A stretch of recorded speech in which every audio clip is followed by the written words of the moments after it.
নমস্কার, সকলকে স্বাগত। নতুন রেশন দোকান নেওয়ার জন্য খাদ্য এবং সরবরাহ দপ্তরের পক্ষ থেকে বেশ কিছু নোটিফিকেশান বেরিয়েছে। আজকে কিভাবে অনলাইনে আমরা সেই অ্যাপ্লিকেশান জমা করতে পারি সেই বিষয়টি আমরা দেখব। Online application for APS dealership কে আবেদন করতে পারেন এই লাইসেন্স পাওয়ার জন্য? কারা আবেদন করতে পারেন? একজন সাধারণ মানুষ, একজন ভারতীয় নাগরিক যে সাবডিভিশনে এই ভ্যাকান্সিটা নোটিফাইড হয়েছে, তিনি যদি সেখানকার স্থায়ী বাসিন্দা হন তাহলে তিনি আবেদন করতে পারেন। কোনো পার্টনারশিপ ফার্ম তারা করতে পারেন, সংঘ বা মহাসংঘ, সেলফ হেল্প গ্রুপ যারা ওই ডিস্ট্রিক্টে কাজ করছেন তারা আবেদন করতে পারেন। কোঅপারেটিভ সোসাইটি যদি ওই জেলার মধ্যে রেজিস্টার্ড থেকে থাকেন এবং তারা যদি উৎসাহী হন আবেদন করতে পারেন। অ্যাপ্লিকেশন অনলাইনে সাবমিট করার জন্য আমাদের খাদ্য দপ্তরের অফিসিয়াল ওয়েবসাইট food.wb.gov.in এই ওয়েব পেজটিতে যেতে হবে। আমরা পরবর্তীতে ডিটেল দেখব। অ্যাপ্লিকেশনের ফিজ জমা দিতে হবে 1000 টাকা, সেটা GRIPS চালানের মাধ্যমে দিতে হবে এবং সেটা অ্যাপ্লিকেশন হলে অ্যাপ্লিকেশন যেমনভাবে প্রসেস হবে এবং প্রসেস হওয়ার পরে সিস্টেম অটোমেটিক্যালি এই টাকা নেওয়ার জন্য, অর্থাৎ অ্যাপ্লিকেশন ফিজ নেওয়ার জন্য অ্যাপ্লিক্যান্টকে ডাইরেক্ট করবে, তখন জমা দিতে হবে। এটা অ্যাপ্লিকেশনের পূর্বে জমা দেওয়ার প্রয়োজন নেই। যদি কেউ অ্যাপ্লিকেশনের পূর্বেই জমা করেন তাহলে সেক্ষেত্রে কিন্তু সেটি গ্রাহ্য হবে না। সাধারণত পেপার নোটিফিকেশন হয়, একটা এপিএস ভ্যাকান্সি যখন বেরোয় তখন তার জন্য পেপার নোটিফিকেশন হয়। সেই নোটিফিকেশন থেকে 45 দিনের মধ্যে আবেদন করা যেতে পারে। বর্তমানে নিয়ম অনুযায়ী এখনকার এই মুহূর্তে যা অর্ডার আছে সেই অর্ডার অনুযায়ী 45 দিনের মধ্যেই আবেদন করা যায়। এবং আমরা যখন দেখব যেখানে আবেদন করব অনলাইনে সেখানে লেখাও থাকে যে লাস্ট ডেট কবে আছে, সুতরাং সেটা দেখে নিয়ে আবেদন করাই বুদ্ধিমানের কাজ। ডেট পার হয়ে গেলে সেই আবেদন কিন্তু গ্রহণযোগ্য হবে না। লাস্ট যেভাবে আমাদের একটা ভ্যাকান্সি নোটিফিকেশান বেরিয়েছিল বিভিন্ন জেলাতে, সমগ্র পশ্চিমবঙ্গের বিভিন্ন জেলাতে বিভিন্ন সাবডিভিশনে যেভাবে বেরিয়েছিল তার একটা নমুনা আপনারা সামনে দেখতে পাচ্ছেন। এই নমুনা এই রকমই বিভিন্ন কাগজে এইভাবেই একটা নোটিফিকেশান বের হয়। যোগ্যতা কি প্রয়োজন? না, কোনো সাবডিভিশনে যদি কোনো সাধারণভাবে বসবাসকারী বাসিন্দা থাকেন, তিনি যদি উৎসাহী হন তিনি আবেদন করতে পারেন।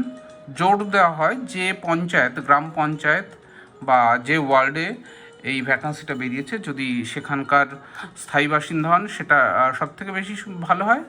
না হলে সাবডিভিশনের বাসিন্দা, ওই সাবডিভিশনের বাসিন্দা হলে আবেদন করা যাবে। রেজিস্টার্ড পার্টনারশিপ ফার্ম যার একজন অন্তত পার্টনার ওই জেলাতে বসবাস করছেন এমন হলে আবেদন করতে পারেন। সেলফ হেল্প গ্রুপের ক্ষেত্রে যারা ওই অঞ্চলের মধ্যে যাদের স্থায়ী ঠিকানা রেজিস্টার্ড করা আছে তারা আবেদন করতে পারেন। কোঅপারেটিভ সোসাইটি যদি ওই জেলার হয় তাহলে তারা আবেদন করতে পারেন। এবং যদি ইন্ডিভিজুয়াল অ্যাপ্লিক্যান্ট হন, অর্থাৎ কোনো ব্যক্তি যদি আবেদন করতে চান তার বয়স হতে হবে 21 বছর থেকে 45 বছরের মধ্যে। 21 বছরের নিচে হলে হবে না, 45 বছর এর বেশি হলেও হবে না। রেজিস্টার্ড পার্টনারশিপ ফার্মের ক্ষেত্রে সেক্ষেত্রে তাকে সেই একই রকম পদ্ধতিতেই করবেন। অ্যাডাল্ট ইন্ডিয়ান সিটিজেন হতে হবে এবং উপরের পদ্ধতি মানতে হবে। আর স্মার্টফোন বা ইপস চালানোর অভিজ্ঞতা থাকতে হবে। স্মার্টফোন আমরা সকলেই মোটামুটিভাবে চালাতে জানি, এটা দেখা হবে সাধারণভাবে, এর জন্য কোনো প্রমাণের প্রয়োজন নেই আপাতত এখানে, সেটা পরবর্তীতে দেখে নেওয়া হবে। এবং অ্যাপ্লিক্যান্টকে ফিজিক্যালি এবং মেন্টালি ফিট হতে হবে একটা রেশন দোকান চালানোর জন্য। গোডাউন এবং শপের প্রয়োজন। সেখানে প্রথমেই বলা আছে যে গোডাউন বা শপ তৈরি করা হচ্ছে প্রপোজড এপিএসের জন্য, তার সামনে যেন একটি বারান্দা থাকে 5 জন, অন্ততপক্ষে 5 জনের দাঁড়ানোর ব্যবস্থা করার জন্য। এবং এ বিষয়ে দুটো নির্দেশনামা দপ্তরের পক্ষে আছে। 1465 ডেটেড 10/4/2023 এবং 1571 ডেটেড 4/4/2024। এই দুটো অর্ডারে এর সম্পর্কে বিস্তারিত বলা আছে এবং পরবর্তীতে আমরা এটা নিয়ে আলোচনাও করছি। পঞ্চায়েত এলাকায় এই নির্দেশনামাগুলিতে, এই দুটো নির্দেশনামায় বলা আছে পঞ্চায়েতের ক্ষেত্রে একটা গোডাউন দরকার, সেটা মিনিমাম 300 স্কোয়ার ফিট হবে, এবং একটা কভার্ড স্পেস, অর্থাৎ সেটা অফিসের জন্য ব্যবহৃত হবে, সেরকম 100 স্কোয়ার ফিটের জায়গা প্রয়োজন, যেটা ওই গোডাউনের সঙ্গে সংলগ্ন থাকবে, একই সঙ্গে সংযুক্ত থাকবে, যেখানে ইপস মেশিন বা অন্যান্য অফিসিয়াল পারপাসে ব্যবহৃত হবে। এই 300 স্কোয়ার ফিট এবং 100 স্কোয়ার ফিটের এই যে গোডাউনটি, এটার সর্বমোট কম্পার্টমেন্টের সংখ্যা 3টের বেশি হবে না। এবং যদি কোনো আবেদনকারী এই অফিস এবং গোডাউনকে একত্রে দেখাতে চান, তাহলে তিনি 400 স্কোয়ার ফিট গোডাউন দেখালেও পারবেন।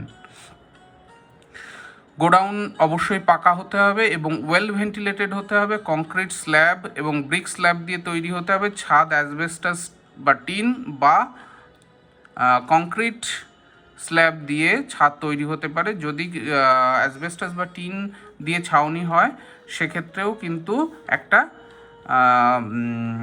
বিটুমিনাস কোটিং প্রয়োজন। আর ফ্লোরটা হবে সিমেন্টেড বা টাইলসের।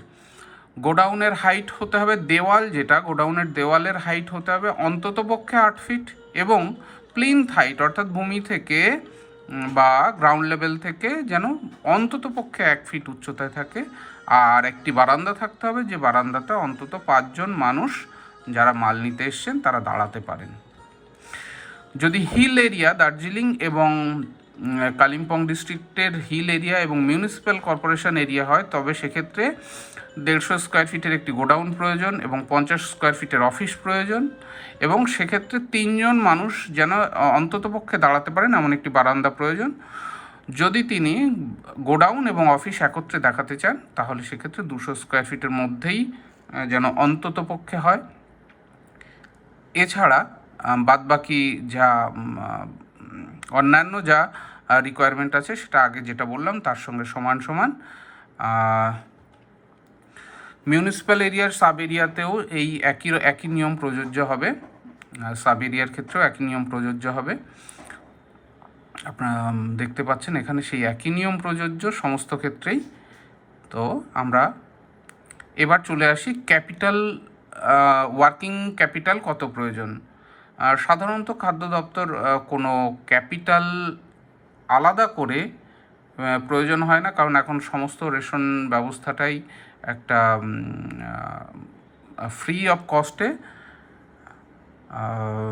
দিচ্ছে। কিন্তু প্রয়োজনে, মানে এটা গভর্নমেন্ট নোটিফিকেশানে বলা আছে যে ব্যাংক অ্যাকাউন্টে যেদিন আবেদনকারী আবেদন করছেন, সেদিন তার ব্যাংক অ্যাকাউন্টে ন্যূনতম 50,000 টাকা থাকবে।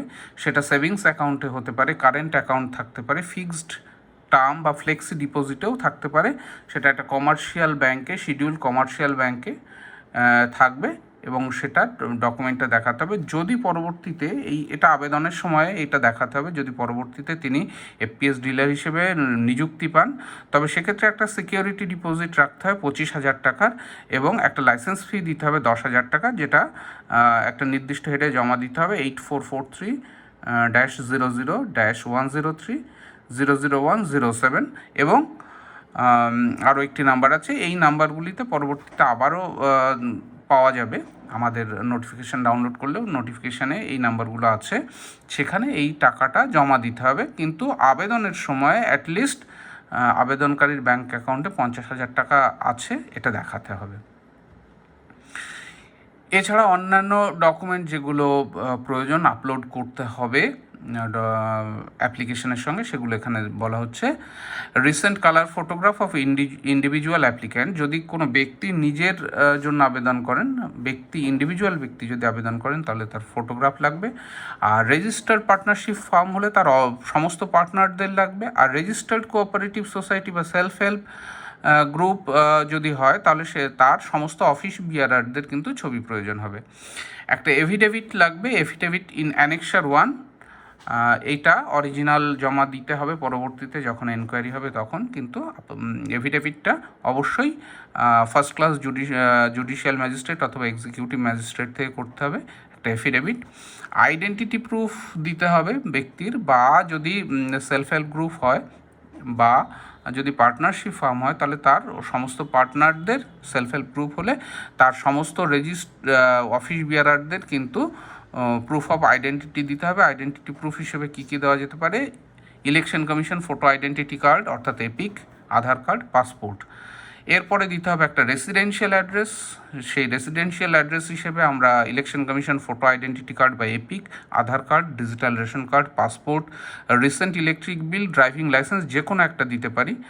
আর যদি পার্টনারশিপ ফার্ম হয় তাহলে সেখানে সমস্ত পার্টনারদের দিতে হবে। সেলফ হেল্প গ্রুপ অথবা সংঘ মহাসংঘ হলে তার সমস্ত অফিস বিয়ারারদের কিন্তু প্রুফ অফ রেসিডেন্সিয়াল অ্যাড্রেস দিতে হবে। হাইয়েস্ট কোয়ালিফিকেশন এডুকেশন, তার সার্টিফিকেট অথবা মার্কশিট দিতে হবে। একদম ব্যক্তিগত হলে, প্রপাইটারশিপ হলে প্রপাইটার নিজেরটা দেবেন। আর যদি পার্টনারশিপ ফার্ম হয় তাহলে সেই পার্টনারশিপের যিনি সিগনেটরি অথরিটি তিনি দেবেন, অথবা সেলফ হেল্প গ্রুপ বা সংঘ মহাসংঘের ক্ষেত্রে যিনি অফিস বিয়ারার হবেন অথরাইজড তিনি তার highest qualification educational qualification certificate বা মার্কশিট দেবেন। এক্ষেত্রে বলা যায় যে যদি কোনো ব্যক্তির গ্রাজুয়েশন হয়ে থাকে তাহলে তার উচ্চ মাধ্যমিক বা মাধ্যমিকের সার্টিফিকেট বা মার্কশিট দেওয়ার প্রয়োজন নেই, তিনি গ্রাজুয়েশনের মার্কশিট বা সার্টিফিকেট দেবেন এবং সেটাই গ্রহণযোগ্য হবে। যদি অন্য কোথাও এটার প্রয়োজন না হয়ে থাকে তাহলে হাইয়েস্ট কোয়ালিফিকেশান সার্টিফিকেটটাই দিতে হবে। গোডাউন এবং শপের জন্য যে ডকুমেন্টগুলো দিতে হবে তার মধ্যে রয়েছে পজিশনাল রাইটের জন্য দিতে হবে, পজিশনাল রাইটের ডকুমেন্টস দিতে হবে। যদি ওনারশিপ বা শেয়ার্ড ওনারশিপ হয় তাহলে সেক্ষেত্রে একটা পর্চা অথবা কনভার্সন সার্টিফিকেট, যে কনভার্সন সার্টিফিকেটে লেখা থাকবে যে জমিটা কমার্শিয়াল বা বাস্তু বা দোকান ইত্যাদি কিনা সেটা লেখা থাকে, এটা অ্যাপ্লিক্যান্টের নেমে থাকবে। যদি এটা না থাকে তাহলে যে রেজিস্টার্ড ডিড দেওয়া যেতে পারে, পারচেস গিফট এই ডিড দেওয়া যেতে পারে, মিউটেশন সার্টিফিকেট দেওয়া যেতে পারে, অথবা certified copy of right of records অর্থাৎ পর্চা এটাও দেওয়া যেতে পারে। এর সঙ্গে দিতে হবে প্রপার্টি ট্যাক্স রিসিপ্ট এবং ল্যান্ড রেভিনিউ এর রিসিপ্ট। আর যদি এটা শেয়ার্ড ওনারশিপ হয় তাহলে সেক্ষেত্রে এনওসি, আদার ওনার্সদের থেকে এনওসি প্রয়োজন হবে। যদি এটা অন্য কোনো ফ্যামিলি মেম্বারের হয়, যে জমিটা ব্যবহার করতে চাওয়া হচ্ছে সেই জমিটা যদি কোনো ফ্যামিলি মেম্বারের হয় এবং তিনি যদি তার ফ্যামিলির কাউকে এই জমিটা ব্যবহারের জন্য দিতে চান তাহলে সেক্ষেত্রে তার ক্ষেত্রেও পর্চা দিতে হবে, পর্চা অথবা কনভার্সন সার্টিফিকেট। তা যদি এটা না হয় তাহলে দলিল দিতে হবে, রেজিস্টার্ড ডিড যেটা আছে, টাইটেল ডিড যেটা আছে সেটা দিতে হবে, অথবা মিউটেশন সার্টিফিকেট দিতে হবে। এবং এর সঙ্গে সঙ্গে আরও যেটা দিতে হবে প্রপার্টি ট্যাক্স রিসিপ্ট এবং ল্যান্ড রেভিনিউ রিসিপ্ট দিতে হবে। আর ফ্যামিলি মেম্বার যার নামে এই জমিটি আছে তিনি যে এই জমিটি অ্যাপ্লিক্যান্টকে ব্যবহার করতে দিচ্ছেন তার জন্য একটা এনওসি দিতে হবে। এটা ম্যাজিস্ট্রেটের, যে কোনো একজন ম্যাজিস্ট্রেটের সামনে, অনারেবল ম্যাজিস্ট্রেটের সামনে এটা একটা এনওসি এফিডেভিট আকারে দিতে হবে। যদি জমিটি লিজড বা রেন্টেড প্রপার্টি হয় তাহলে সেক্ষেত্রে যে ব্যক্তি লিজ দিচ্ছেন তার নামে রাইট অফ রেকর্ডস অর্থাৎ পর্চা বা খতিয়ান বা কনভার্সন সার্টিফিকেট যে কোনো একটি দিতে হবে। যদি এটা না হয়, যদি এটা না পাওয়া যায় তাহলে তার জমির দলিল, পারচেস ডিড অথবা গিফট ডিড এবং মিউটেশন সার্টিফিকেট এর যে কোনো একটি দিতে হবে। সঙ্গে দিতে হবে property tax receipt, land revenue receipt. আচ্ছা, এর সঙ্গে আসবে রেজিস্টার্ড বা নোটারাইজড। এখানে উল্লেখ করতে হবে যে ইতিপূর্বে আমাদের কিন্তু দপ্তর শুধুমাত্র রেজিস্টার্ড ডিডি, লিজ ডিডি গ্রহণ করতো, বর্তমানে এটা নোটারাইজডও করা হয়েছে, এইবারের নোটিফিকেশানে আছে। পরবর্তীতে যখন আপনারা যদি পরবর্তীতে আবেদন করেন অবশ্যই আপনারা নোটিফিকেশানটা একটু ভালো করে পড়ে নেবেন। বর্তমান নোটিফিকেশানে এই মুহূর্তে যা নোটিফিকেশান আছে তাতে নোটারাইজ ডিডটা অ্যাকসেপ্টেড হচ্ছে, তাহলে সেক্ষেত্রে রেজিস্টার্ড অথবা notarize lease deed or tenancy agreement, এবং এটা অন্তত পক্ষে 4 বছরের হবে। বেশি আপনি আরও বেশি করতে পারেন, যতটা বেশি আপনার পক্ষে করা সম্ভব আপনি করতে পারেন, কিন্তু মিনিমাম 4 ইয়ার্স না হলে কিন্তু এটা অ্যাকসেপ্টেড হবে না। এই রেজিস্টার্ড ডিড দরকার। আচ্ছা, এর সঙ্গে বলা হচ্ছে যে যদি জমির ক্যারেক্টার যখন আবেদন করছেন সেই সময়ে যদি এই জমির ক্যারেক্টার বাস্তু, দোকান বা কমার্শিয়াল না হয়ে থাকে, তাহলে আবেদনের দিন অথবা তার আগের কোনো ডেটে আপনি যে কনভার্সন করতে চেয়ে আবেদন করেছেন সেই আবেদনের কপিটা দেবেন। এবং যদি আবেদনটি এই রেশন দোকানের পাওয়ার জন্য আবেদনটি যদি গ্রহণযোগ্য হয়, তাহলে তার থেকে 3 মাসের মধ্যে এই যখন আপনাকে অফার করা হবে তার 3 মাসের মধ্যে কিন্তু এই কনভার্সন সার্টিফিকেটটি আপনাকে জমা দিতে হবে। এবং একই কথা আপ টু ডেট রেন্ট রিসিপ্টের ক্ষেত্রে এবং প্রপার্টি ট্যাক্সের ক্ষেত্রেও কিন্তু এটা আপনাকে পরবর্তীকালে আপডেটেড দিতে হবে। ফাইন্যান্সিয়াল সলভেন্সি এর প্রুফ হিসেবে আপনার ব্যাংক অ্যাকাউন্ট দিতে হবে, এবং তার সঙ্গে যদি এটা ডিপোজিট সার্টিফিকেট হয় অর্থাৎ এফডি, আইডি, আরডি বা ফ্লেক্সি, এইটা যদি থেকে থাকে তাহলে সেক্ষেত্রে সেটার কপি দিতে হবে। আর না হলে যদি এটা সেভিংস অ্যাকাউন্ট হয়ে থাকে তাহলে সেভিংস অ্যাকাউন্টের আপডেটেড কপিটা দিতে হবে, বা যেটা স্টেটমেন্ট আছে স্টেটমেন্টের কপি জমা দিতে হবে। এর সঙ্গে লাগবে একটা লেআউট ম্যাপ, যেখানে আপনার অফার্ড গোডাউনটির দৈর্ঘ্য, প্রস্থ ইত্যাদি দেওয়া থাকবে এবং চারপাশের যে বাউন্ডারি আছে সেটা দেখাবে। এরপর যদি অ্যাপ্লিক্যান্ট একজন ব্যক্তি না হয়ে কোনো সংস্থা ইত্যাদি হন, তাহলে তাদের ক্ষেত্রে যেটা লাগবে registered certificate issued by competent authority, resolution of directors or governing body for venture into APS dealership, power of attorney, এই সংঘ বা মহাসংঘের ক্ষেত্রে এই সমস্ত জিনিসগুলো লাগবে। মেডিকেল ফিটনেস সার্টিফিকেট লাগবে অ্যাপ্লিক্যান্টের, আর পার্টনারশিপ ফার্মের ক্ষেত্রে সিগনেটরি পার্টনারের লাগবে, মহাসংঘ বা সঙ্ঘের সেলফ হেল্প গ্রুপ যদি হয় সেক্ষেত্রে যিনি অথরাইজড অফিস বিয়ারার হবেন তার ক্ষেত্রে লাগবে। Proof of date of birth of the individual, এই ক্ষেত্রে যদি কোনো ব্যক্তির বার্থ সার্টিফিকেট থাকে তাহলে সেক্ষেত্রে সেটা সর্বোত্তম প্রমাণ। যদি এটা না পাওয়া যায় তাহলে কিন্তু মাধ্যমিকের অ্যাডমিট বা মাধ্যমিকের সার্টিফিকেটটাও কিন্তু এক্ষেত্রে গ্রহণযোগ্য হবে। তার সঙ্গে ভোটার আইডেন্টিটি কার্ড অর্থাৎ election commission photo identity card, Aadhaar card বা পাসপোর্ট, এগুলোও কিন্তু ডেট অফ বার্থের প্রমাণ হিসেবে গ্রহণযোগ্য হবে। প্যান কার্ডের কপি অবশ্যই দিতে হবে। আর তার সঙ্গে যদি ইনকাম ট্যাক্স জমা করে থাকেন কোনো ব্যক্তি বা সংস্থা, তাহলে ইনকাম ট্যাক্সের রিটার্ন দিতে হবে লাস্ট 3 ইয়ার্সের, অডিট রিপোর্ট যদি থাকে সেটাও দিতে হবে। খাদ্য দপ্তর একটা জানাচ্ছে, নোটিফিকেশান জানানো হচ্ছে যে যদি কোনো আবেদনের মধ্যে কোনো অসম্পূর্ণ আবেদন বা ভুল কোনো তথ্য যদি ইচ্ছাকৃত বা অনিচ্ছাকৃতভাবে দেওয়া হয়, তাহলে কিন্তু সেটার একটা অ্যাপ্লিকেশান রিজেকশনের জন্য যথেষ্ট কারণ হিসেবে গণ্য হবে এবং অ্যাপ্রোপ্রিয়েট লিগ্যাল অ্যাকশন নিতেও পারে দপ্তর। এবং এটা বলা হচ্ছে যে যদি কোনো কারণে এই অ্যাপ্লিকেশান অর্থাৎ ভ্যাকান্সি অ্যাপ্লিকেশানটি রিজেকশন হয়ে যায়, প্রসেসিংয়ের যে কোনো মুহূর্তে যদি ক্যান্সেল হয়ে যায়, তাহলে খাদ্য দপ্তর কিন্তু সেটা করতে পারে। তাহলে ডকুমেন্ট কী লাগবে আমরা একটা নাটশেলে দেখে নিই। ফর্ম সি, যেটা আমরা ফিল আপ করবো, অনলাইনে ফিল আপ করতে করতেই ফর্ম সিটা ফিল আপ হয়ে যাবে, এটা আলাদা করে কোনো ফিল আপের দরকার নেই। অ্যাপ্লিকেশনস ফি যেটা সিস্টেম ডাইরেক্ট আমাদের অটোমেটিক্যালি ডাইরেক্ট করবে সেভাবে দেব।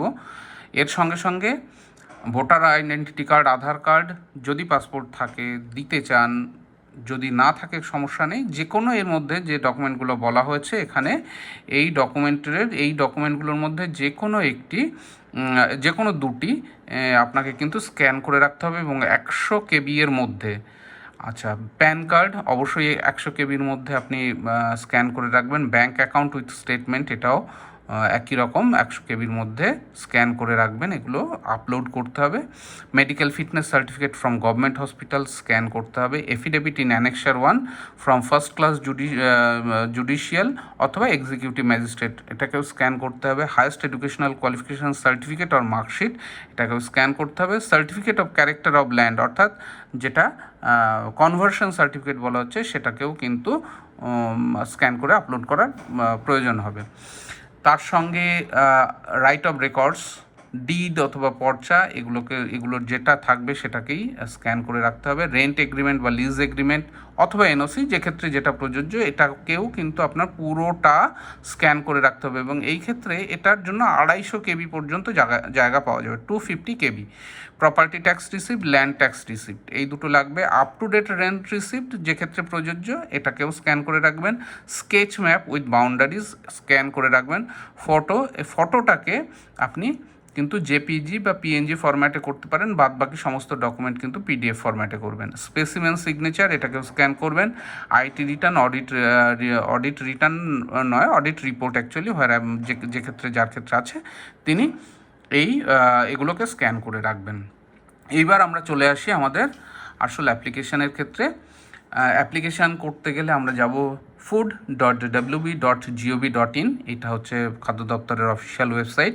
এই ওয়েবসাইটে এখানে আপনারা দেখতে পাচ্ছেন অ্যাপ্লাই ফর এপিএস ডিলারশিপ। এইখানে এই যে মেনুটা আছে, এই মেনুতে ক্লিক করলে আমরা পরবর্তী জায়গা পৌঁছে যাব এবং এইখানে একটা নতুন ট্যাব খুলে যাবে। নতুন ট্যাব খুললে আমরা এরিয়া ওয়াইজ সার্চ করতে পারি, ডেট ওয়াইজও সার্চ করতে পারি। যদি এরিয়া ওয়াইজ সার্চ করি তাহলে আমরা এখানে প্রথমে ডিস্ট্রিক্ট বসাতে হবে। ডিস্ট্রিক্ট বসানোর পর একটা অফিস আসবে, অফিস অবশ্যই ডিস্ট্রিক্ট কন্ট্রোলার স্যারের অফিস হবে। তারপর সাব ডিভিশন আসবে, যে সাব ডিভিশনের মধ্যে আপনি আছেন এবং সেই সাব ডিভিশনের যে সাব ডিভিশনে ভ্যাকান্সিটা নোটিফাইড হয়েছে সেটা আসবে। এর সঙ্গে সঙ্গে এরপরে দেখবেন নোটিফিকেশান নাম্বার আসবে, এখানে নোটিফিকেশান ডেট আছে, ডিস্ট্রিক্ট, সাব ডিভিশন, ব্লকের নাম আসছে এবং এইখানে কোন এলাকা, অর্থাৎ কোন এলাকায় ভ্যাকান্সি নোটিফিকেশান হয়েছে সেটাও দেখতে পাবেন। কবে পেপারে নোটিফিকেশান বেরিয়েছে সেটা এখানে লেখা থাকবে। লাস্ট ডেট অফ অ্যাপ্লিকেশান এখানে লেখা থাকবে। যদি এটা লাস্ট ডেটের মধ্যে থাকে তাহলে আপনি এখানে অ্যাপ্লাই নাও এখানে ক্লিক করলে আপনি কিন্তু পরবর্তী পেজটাতে পৌঁছে যাবেন এবং পরবর্তী পেজে পৌঁছে এখানে আপনাকে পরবর্তী কাজগুলো করতে হবে। এবং এইখানে এরপরের যেটা খুলে গেলে এখানে দেখা যাচ্ছে যে এখানে মোবাইল নাম্বার দিতে হবে। মোবাইল নাম্বার দিয়ে গেট ওটিপি ক্লিক করলে আমাদের ওটিপি চলে আসবে। ওটিপি দেওয়ার পর প্রসিড করতে হবে। প্রসিড করার পর এখানে অ্যাপ্লিক্যান্ট তার ইমেল আইডি দেবেন এবং ইমেল আইডিতে ওটিপিতে গেট ওটিপিতে ক্লিক করবেন। ওটিপি এলে ওটিপি দেওয়ার পর ইমেল ভেরিফাই হয়ে যাবে। এরপরে ইমেইলের পরে আধার কার্ড নাম্বার দিতে হবে এবং আধার কার্ড নাম্বারের ওটিপি আসবে। ওটিপি জমা দিয়ে ওটিপিটা এখানে লিখে ভেরিফাই আধার করতে হবে। এরপরে ওটিপি এবং আধার ভেরিফাই হয়ে যাওয়ার পরে এরপর আপনাকে আপনার যে নোটিফিকেশান নাম্বার এবং যে এরিয়া চুজ করছেন আপনি সেটা আপনাকে আবার একবার কনফার্ম করতে হবে। কনফার্ম করার পরে আপনাকে এইবার অ্যাপ্লিকেশান এরিয়া অফ ভ্যাকান্সি এবং এটা অটোমেটিক্যালি বাই ডিফল্ট চলে আসবে। এবার অ্যাপ্লিক্যান্ট কি নিজে অ্যাপ্লিকেশান করছেন, অর্থাৎ ইন্ডিভিজুয়াল প্রোপাইটার হলে এখানে ক্লিক করবেন। Registered partnership, registered cooperative society, সংঘ বা মহাসংঘ ইত্যাদি, এবং স্ট্যাটাস অফ অ্যাপ্লিক্যান্ট, এগুলো সমস্ত কিন্তু একটা একটা করে ফিল আপ করে আপনাকে প্রসিড টু নেক্সট করতে হবে।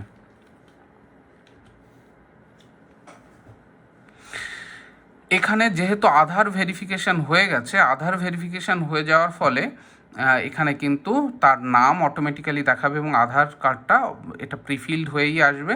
বাদ বাকি সমস্তগুলো প্যান নাম্বার, পিতার নাম, তার অ্যাড্রেস টোটালটা এখানে কিন্তু আপনাকে ফিল আপ করতে হবে এবং পরবর্তীতে পার্মানেন্ট অ্যাড্রেস যদি চেঞ্জ হয়ে থাকে, অন্য কিছু হয়, তাহলে সেখানে কিন্তু আবার ফিল আপ করতে হবে। না হলে সেম অ্যাজ রেসিডেন্সিয়াল অ্যাড্রেসে ক্লিক করলে এটা কিন্তু সঙ্গে সঙ্গে ওই উপরে যেটা আপনি ফিল আপ করেছেন সেটা নিয়ে নেবে। পার্ট 2তে চলে আসি। প্রিফিল্ড অবস্থায় উপরের 3টেই থাকবে, pincode, post office, police station. এইটা বসানোর পরে আমরা চলে যাব প্লট নাম্বার, খতিয়ান নাম্বার, মৌজা নেম। হোল্ডিং নাম্বার সব ক্ষেত্রে নাও থাকতে পারে, যদি না থাকে সেটা বসাবেন না। প্লট নাম্বার, খতিয়ান নাম্বার, মৌজা নেম এটা কিন্তু খুব সুচিন্তিতভাবে বসাবেন। এরপরে বাদবাকি যেগুলো আসছে সেগুলো হচ্ছে যে এখানে আপনাকে আপনার গোডাউনের কি পরিস্থিতি, অর্থাৎ একের বেশি যদি হয়, একটা গোডাউনের কটা কম্পার্টমেন্ট, যদি একাধিক কম্পার্টমেন্ট থাকে তাহলে এখানে এই অপশানটা নিতে হবে, 2 compartment in godown separate shop office within same building. যদি একটা কম্পার্টমেন্ট গোডাউনের থাকে এবং একটা অফিস থাকে তাহলে এই অপশানটা নিতে হবে। আর যদি টোটালটাই একটা হয়, ইফ অফিস আর shop is within the godown, তাহলে সেক্ষেত্রে কিন্তু এই অপশানটা নিতে হবে এবং সেই অনুযায়ী এখানে গোডাউনের লেন্থ, ব্রেডথ এবং হাইট বসাতে হবে। বাউন্ডারি গোডাউনের উত্তর, দক্ষিণ, পূর্ব, পশ্চিম কোন পাশে কোন ব্যক্তির জমি আছে সেটা কিন্তু এখানে ফিল আপ করতে হবে। জমির ক্যারেক্টার কি এখানে ফিল আপ করতে হবে। প্লিন্থ হাইট গোডাউনের দিতে হবে। যদি গোডাউনের থেকে অফিসের বা সব কাউন্টারের দূরত্ব কিছু হয়ে থাকে তাহলে এখানে কিন্তু সেটা বসাতে হবে। এখানেও পরপর সমস্তগুলো গোডাউনের কনস্ট্রাকশনের জন্য এখানে সমস্ত কিছু বলা আছে, কিভাবে গোডাউনটা আছে। 4টে দেওয়াল যদি ইটের তৈরি হয় তাহলে সেক্ষেত্রে এই অপশানে যেতে হবে। যদি রুফ অন্যভাবে রুফের অবস্থা কী আছে সেটা জানাবেন। এবং মেঝে যদি কমপ্লিট থাকে এখানে কমপ্লিট লিখবেন, ইনকমপ্লিট থাকলে এখানে লিখবেন। অ্যাপ্রোচ রোডের লেন্থ, ব্রেড যেটা আছে সেটা কিন্তু এখানে লিখবেন, কতটা চওড়া। যদি 10 টন ট্রাকে এটা অ্যাক্সেসিবল হয় এই গোডাউনটি, যে প্রপোজড গোডাউন, সেটা তাহলে ইয়েস করবেন, আইদার না হলে নো করবেন। সমস্ত কিছু এরপরে গোডাউন ওনারশিপ বা রেন্টাল যদি হয় সেক্ষেত্রে যথোপযুক্ত জায়গায় আপনারা ক্লিক করলেন, করে প্রসিড টু নেক্সট করলেন। এইবার এখানে যেটা আছে, যদি কোনো এক্সপেরিয়েন্স বা অ্যাপ্লিক্যান্টের আগে থেকে থাকে তাহলে ইয়েস করবেন, না থাকলে নো করবেন। ইয়েস যদি কোনো ব্যবসায়ের অভিজ্ঞতা থাকে তাহলে সেটা এখানে ডিটেলটা লিখবেন। এরপরে বাদবাকি সাধারণ এখানে যেগুলো আছে, যে পয়েন্টগুলো এখানে রাখা আছে তার সবগুলোই নো হবে, কিন্তু এটা কিন্তু আপনারা পড়ে নো করবেন। যদি কারোর ক্ষেত্রে অন্য কোনো কিছু থাকে তাহলে সেক্ষেত্রে ইয়েস লিখতে হবে এবং ইয়েস লিখে তার ডিটেলটা দিতে হবে।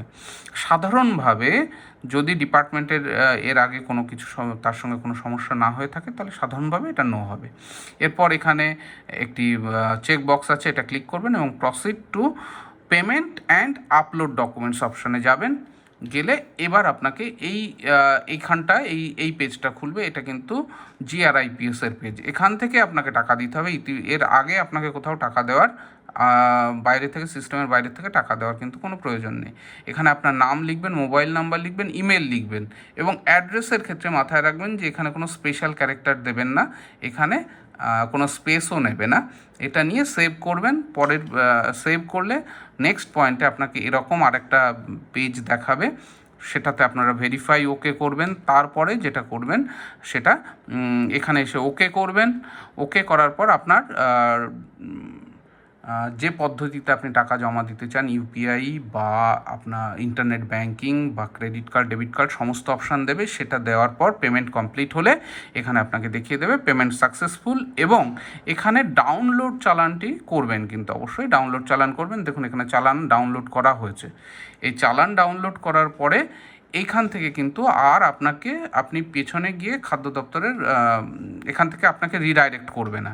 এবার আপনাকে আবার নতুনভাবে আমাদের লগ ইন পেজে আসতে হবে। লগ ইন পেজে এসে এখান থেকে আবার ফোন নাম্বার দিয়ে ওটিপি দিয়ে লগ ইন করলেন। এরপর আপনাকে কিন্তু খুলে যাবে এবং লগ ইন পেজটাই খুলবে এবং সেখানে আপনি দেখতে পাচ্ছেন আপনার 4টে স্টেপই কিন্তু সেভ হয়ে গেছে, গ্রিন হয়ে আছে। এবার আপনাকে ডকুমেন্ট আপলোড করতে হবে। তো এখানে দেখুন অ্যাপ্লিকেশন ফিজ ডিপোজিট চালান, যে চালানটি জাস্ট আপনি এখন ডাউনলোড করলেন, সেই ডাউনলোডের চালানটা কিন্তু এখান থেকে চুজ ফাইল করবেন, করে এখানে আপলোড করবেন। এরপরে ডকুমেন্টের মধ্যে আপনার আসবে, আপনার ছবি দিতে হবে, তার সঙ্গে সিগনেচার, আইডেন্টিটি প্রুফ এবং পরপর আপনাকে এইভাবে ডাইরেক্ট করবে। এরপরে ব্যাঙ্ক অ্যাকাউন্ট দিতে হবে, তার সঙ্গে সমস্ত ডকুমেন্টগুলো এখানে লেখা থাকবে। এগুলো সাবমিট করে ফাইনালি সাবমিট অ্যাপ্লিকেশন এই অপশানে যাবেন। অপশানে গেলে যদি সমস্ত ঠিক থাকে আপনার অ্যাপ্লিকেশানটা কিন্তু এরকম একটি মেসেজ আপনার স্ক্রিনে শো করবে। Application for new fair price shop is submitted successfully, your application number একটা কিছু এখানে একটা নাম্বার আসবে এবং নোটিফিকেশান নাম্বার যেটা ছিল সেটা দেখাবে। এবার আপনি এখানে যেটা করবেন, ডাউনলোড ইওর অ্যাকনলেজমেন্ট, এই অ্যাকনলেজমেন্টটা ডাউনলোড করবেন। অ্যাকনলেজমেন্টে এরকম দেখতে হবে, এটাকে কিন্তু প্রিন্ট আউট করে নেবেন। এই পর্যন্ত আপনাদের মোটামুটি করা হয়ে যাবে এবং সিস্টেম খুব অটোমেটিক্যালি আপনাকে কিন্তু এই পদ্ধতিতে নিয়ে যাবে। টোটাল ব্যাপারটার মধ্যে আপনি নিজের মতো করেই সমস্ত আবেদনগুলো নিজের মতো করেই করতে পারবেন। এখানে অন্য কারোর সহায়তা আপনার না নিলেও চলবে। যদি কোনো সহায়তা প্রয়োজন মনে হয় তাহলে আপনি আপনার নিকটবর্তী সাব ডিভিশনাল কন্ট্রোলার অফিস বা ব্লক ফুড ইন্সপেক্টর অফিসের সঙ্গে যোগাযোগ করতে পারেন। তারা সর্বদাই আপনাদের সহায়তা করবে। ধন্যবাদ।